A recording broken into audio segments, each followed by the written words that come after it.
Welcome to the Practice You podcast. My name is Elena Brower.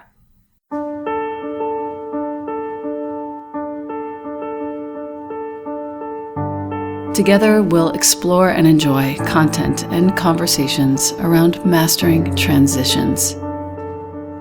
In our relations, our wellness, our careers, our families, and especially in our missions and visions. You are invited to learn and love and listen with me. Welcome to Practice You.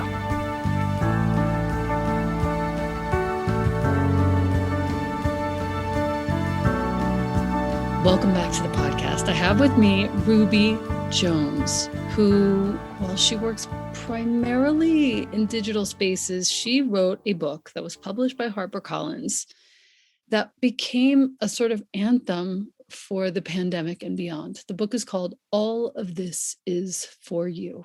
The subtitle is A Little Book of Kindness, and like all of my favorite books of late, it is navy blue with gold on the cover, just like Tracy's book, Radiant Rest, etc.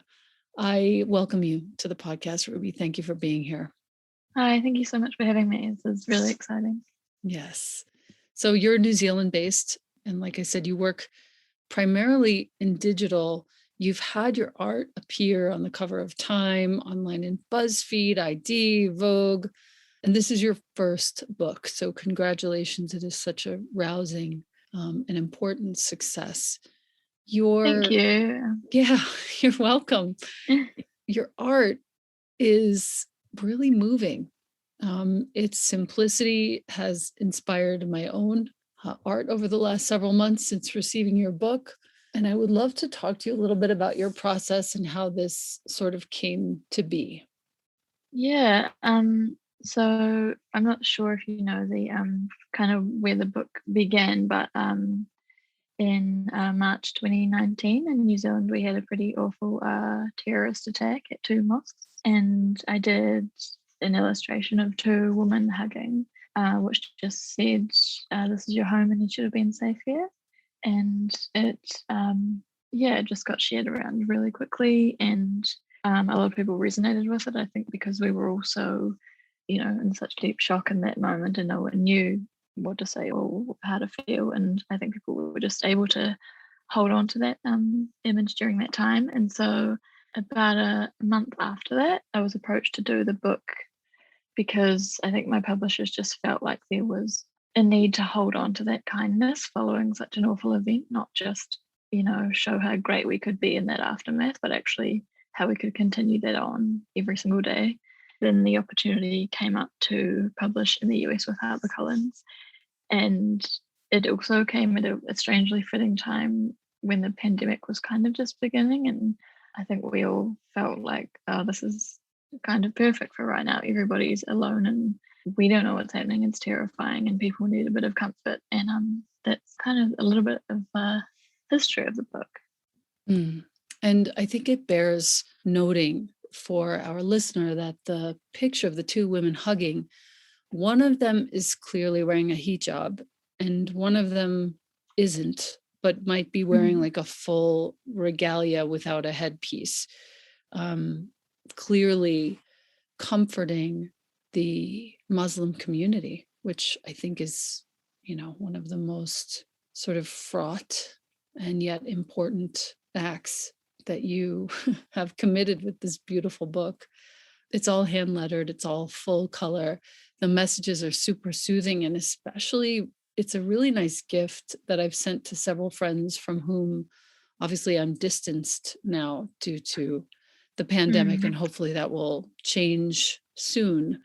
But it really is a balm for anyone feeling lost and detached. And I want to thank you for your work. I think it's absolutely critical right now. I wish there was more of it.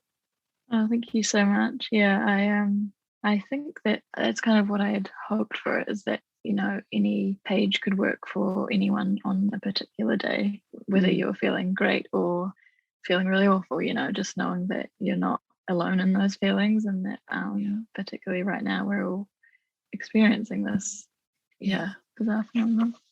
I also really appreciated, I'm going to thumb through in a moment and read some of the pages for you and for our listener. But I really appreciated the fact that you featured a lot of women of color. You featured women of all sizes and ages in this book. And I really appreciated that. Let's go through a few of the pages, shall we? Yeah. Well, the first one that I have folded down, I've so many dog-eared, but you are loved so much more than you can ever imagine. And there's a picture of a woman of color holding her baby. She's sitting on the floor. Her knees are bent. The baby's between her knees and her chest, wrapped in a blanket.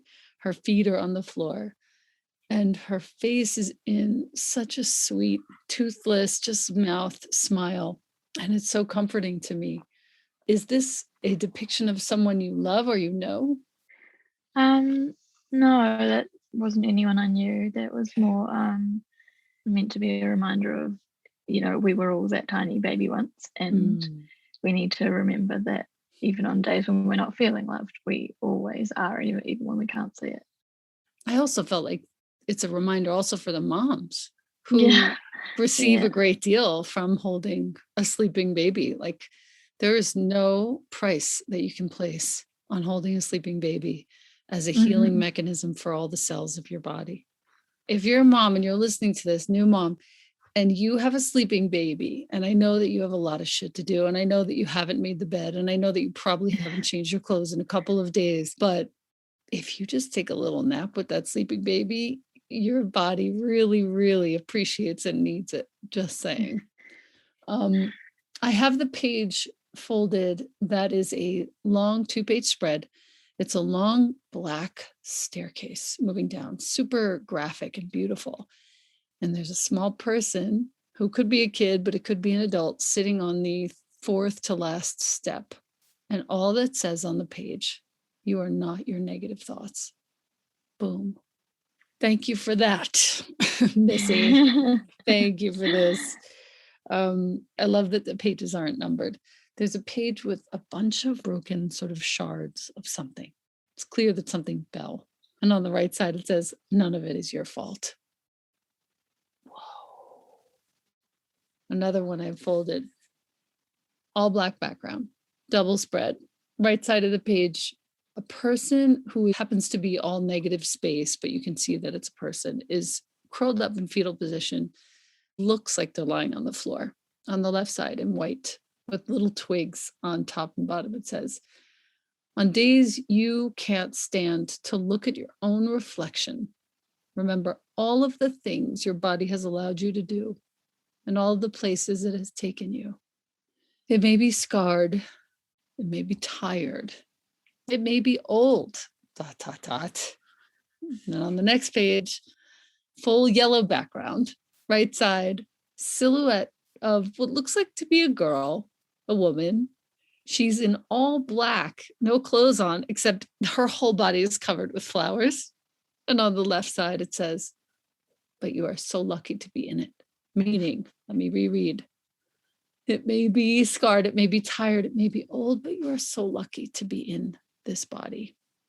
And I really appreciated that reminder too. I was just judging myself this morning and coming back to the book and seeing what I'd marked for myself for our chat. And I felt really grateful for that page. What's your Oh, thank favorite, by the you. way? I have a few others. I do love that one. I think another favorite of mine is a woman holding hands with like a miniature version of herself. And it says, look after yourself the way you look after your 5-year-old self. That's kind of something I try and, my mum shared that with me when I was a teenager. Mm. Honestly, now I do actually like physically carry around this tiny photo in my wallet of me when I was like 4 or 5. And anytime I'm feeling like I'm just being a little harsh on myself, you look at that and you can't possibly say anything awful to little you know. And I think Right. that's really shifted my the way I kind of talk to myself. That's so beautiful. I, every now and again, will put an assignment to our listener. And my assignment for you, if you're listening to this, is to go find a baby picture of you, like 4 or 5, 6 years old, when you were cognizant, and carry that picture around, and or make an altar with that picture somewhere in your home, somewhere that you see often or pass by often, so that you're reminded of that person that still lives inside of you as you, and you'll be much less likely to treat that person in any other way other than in recognition of his or her inherent goodness. Mm. I have one other one. Beautiful image of a woman of color, brown or black, hard to say. She's on the left side, she's on her knees, she's in her skivvies, in her underwear, and she's looking into a handheld mirror, and you can only see one of her eyes. But you can tell that she has really kinky, gorgeous hair. Next to her is a brush and some sort of like manicure tool of some kind. And on the right side is a heart, inside of which reads, "Self-love is a lifelong journey. Go easy on yourself."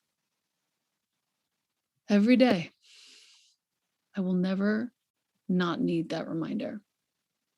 Mm. Yeah. It's a really beautiful body of work, Ruby. The illustrations are so gentle. There's one page that I noted, it's full pink background, and it's not just any pink, it's like the perfect pink.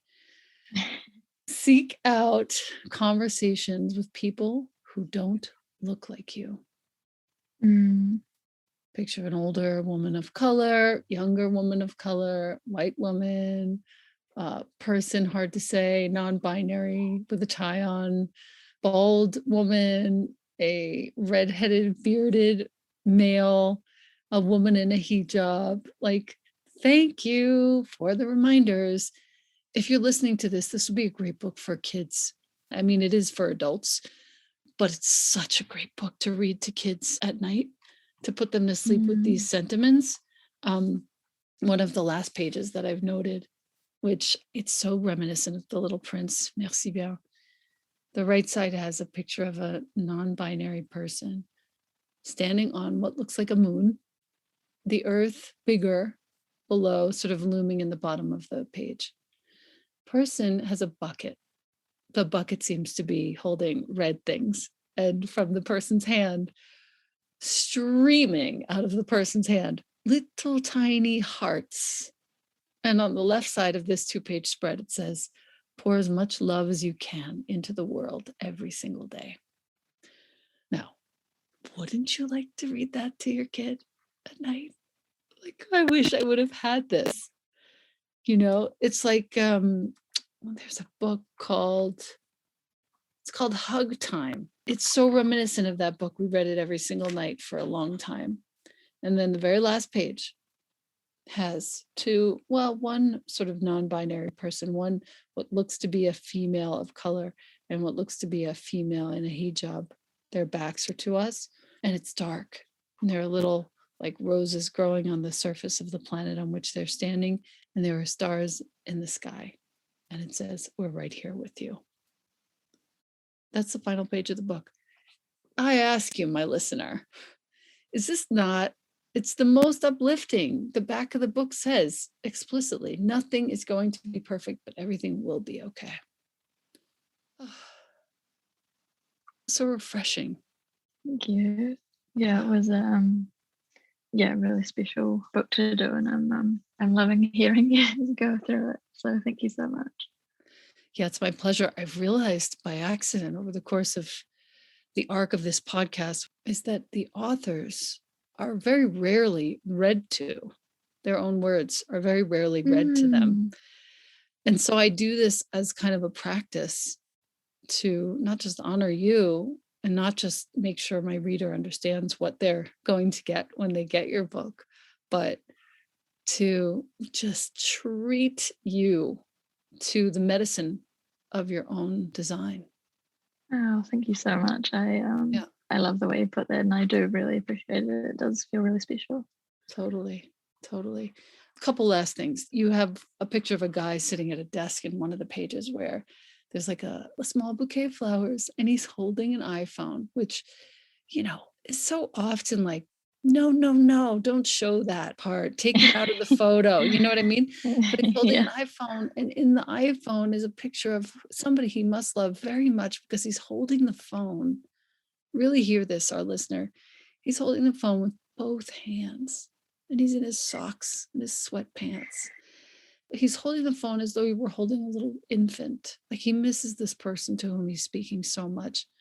And on the facing page, it says, find ways to be together. Now, I just want to thank you for acknowledging the reality of the situation in a published Mm. book, not just a magazine article, not just a blog that's Mm. going to like come and go and be super ephemeral, but in the book. It's a bit of a time capsule, but it's also Mm. relevant going forward into time. Like there are going to be always people with whom you can't be closely in proximity, with whom Mm. you want to be connected. And you made it cool. You made it okay to find ways to be together. So thanks for Oh, that. thank you. Yeah. Yeah. Yeah, no, that is very relevant now, but you're right, it will just continue to be a big part of our lives. We're not always going to be together with everyone we love. So Mm-hmm. Mm-hmm. yeah. Anything on the horizon for you at this point, Ruby? Any further projects that you can tell us about or share with us or give us a sort of sneak peek or preview? I'm just about to start a project here with someone, which I'm really excited about. We are interviewing seven really different types of people with very different lived experiences and really different bodies. And I'm going to be illustrating kind of each of them for the articles. So that's something I'm really excited to begin. And then I'm also trying to start on my second book soon, which is going to be exciting, but it's also pretty nerve-wracking, Yeah, I that can thing of imagine. following up your first book. So that might take a little bit of time, but yeah, really excited. That's both of those are really great honors. If I could possibly insinuate myself, I would say Mm. to take your time with that second book, because the Mm. second book might even outpace the first, Mm. even though you feel like that could never happen because of the total success and relevance of the first one. But the second book really becomes like your heart, because it's really what Mm. you want. Nobody is asking you or, obliging you to do it. Mm. It's your heart. So really let it take your time, unless you're on some sort of time frame, but do your best to just let it be very natural. Oh no, thank you. I did need to hear that because I think I've been putting you put that pressure on yourself when it, Mhm. it sometimes doesn't even exist. So yeah, no, thank you. I'll remember that. You're welcome.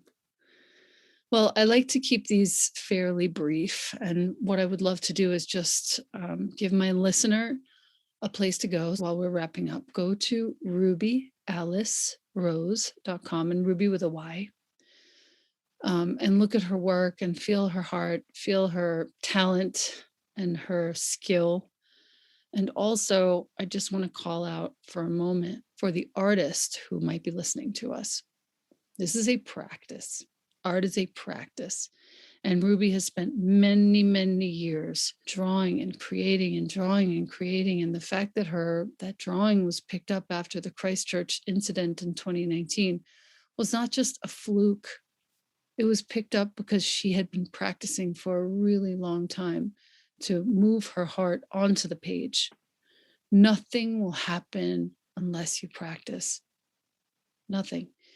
And that's the most important thing to remember. If you're listening to us and you're thinking, oh my God, I want to do something just like this, you can. You just have to practice and find your way, find your style, find the way that your art comes out onto the page, find yourself. Anything else to add to that, Ruby, for the artist who might be listening? Oh, I can completely agree with you. It's it all takes time, and I think another big thing to remember is that even if you're not feeling seen or having your work recognized, that shouldn't be a reason to stop or give up. Because like you said, yeah, I did it for years without anyone seeing it, and I think it's just that thing of doing it for you first and foremost.